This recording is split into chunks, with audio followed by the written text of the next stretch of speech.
یہ جو معراج کی رات آ رہی ہے نا، ساری رات نعتیں سن کے گزارنے کی کوشش کریں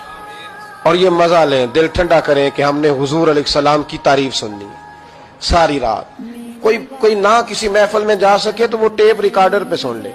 جہاں اسے موقع ملے وہ سنے، اور کوشش کرے رات اللہ اللہ کر کے گزرے، اور سویرے روزہ رکھنے کی کوشش کرے رجب شعبان میں۔ اور یہ کوئی مخصوص نہیں کہ 27ویں کا رکھنا ہے، جب دل کرے رکھیں، ممکن ہو سکے تو روزے رکھیں، اور یہ بھی ممکن ہو سکے میرے بھائی تو درود پاک زیادہ پڑھیں۔ میرا بھی شوق ہوتا ہے کہ خاص راتوں میں نا سارے سنگی مل کے بیٹھیں۔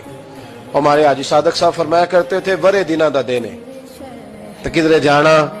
بڑا پریشر لوگ ڈالتے ہیں، معراج کو آ جائیں، شب قدر کو آ جائیں، تو میں کہ نا جی عید والے